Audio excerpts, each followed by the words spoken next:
Hello everyone, जैसे कि आप सभी लोग जानते हैं कि ईवीएस के हमारे दो चैप्टर कंप्लीट हो गए। आज मैं आप सभी को चैप्टर 3 पढ़ाने जा रही हूँ। चैप्टर 3 का हमारा नाम है परितंत्र के प्रकार, फंक्शन ऑफ इकोसिस्टम। इसके जो मेन पॉइंट है मैं वो आप सभी लोगों को बताऊंगी। बाकी पूरा चैप्टर तो काफ़ी बड़ा है, तो मीन्स जो मेन टॉपिक्स हैं जिससे क्वेश्चन बनते हैं मैं वो आप सभी लोगों को पढ़ा रही हूँ।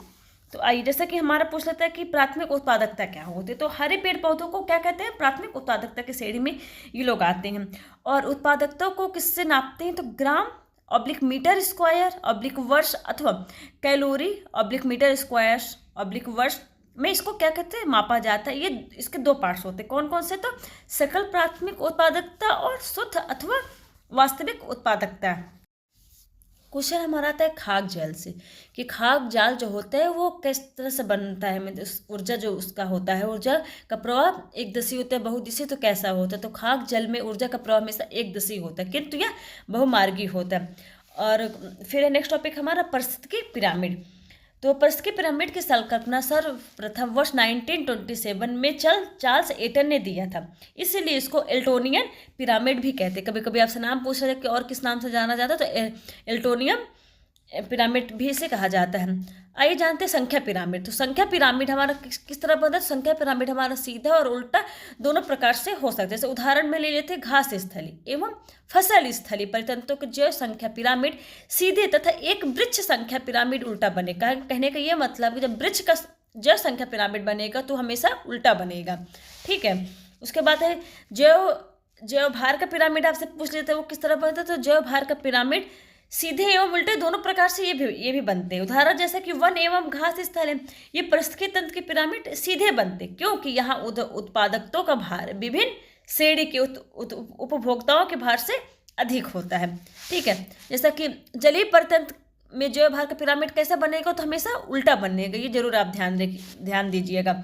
और ऊर्जा का पिरामिड सदैव सीधा बनता है, ये भी याद रखिए। क्वेश्चन पूछता है कि ऊर्जा का पिरामिड कैसा बनता है? तो ऊर्जा का पिरामिड सदैव सीधा बनता है।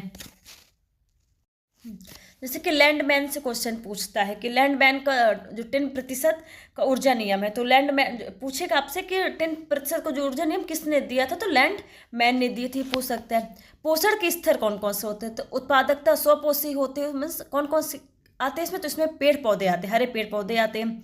प्राथमिक उपभोक्ता विषम पोषी आते हैं, तो इसमें शाकाहारी वाले आते हैं। द्वितीयक उपभोक्ता आएगा विषम पोषी में तो मांसाहारी आएंगे, और तृतीयक उपभोक्ता विषम पोषी में आएगा तो हमारे उच्च मांसाहारी आएंगे, ठीक है। कि ये पूछ लेते हैं कि हरे पेड़ पौधे किस श्रेणी में आते हैं, तो आप बता सकते हैं कि उत्पादकता के स्वयं पोषी में आते हैं, स्वपोषी में आते हैं, सॉरी। और ऐसा कि पूछ लेगा कि शाकाहारी किस श्रेणी में आती है, मांसाहारी किस श्रेणी में, तो ऐसे रिलेटेड करके इससे क्वेश्चन काफ़ी आते हैं। जैसे कि पूछ लेते हैं कि वायुमंडल में गैस के रूप में किसकी मात्रा 21% होती है, तो आप बता सकते हैं कि 21% किसकी मात्रा होती है? तो हमारी ऑक्सीजन की मात्रा 21% होती है। वायुमंडल में सबसे ज़्यादा किसकी मात्रा पाई जाती है? तो नाइट्रोजन की पाई जाती है। कितने % पाई जाती है? तो 79% पाई जाती है। जल में वर्षा घुलकर सल्फ्यूरिक एसिड का निर्माण करती है। सल्फ्यूरिक एसिड H2SO4 इसका फॉर्मूला होता है, वह जल में घुलकर सल्फ्यूरिक एसिड का निर्माण करती है, ठीक है। मिलते हैं नेक्स्ट वीडियो में। मैं आप सभी लोगों को नेक्स्ट वीडियो में इस चैप्टर से रिलेटेड सारे क्वेश्चन आप सभी लोगों को सॉल्व करा दूंगी। Thank you.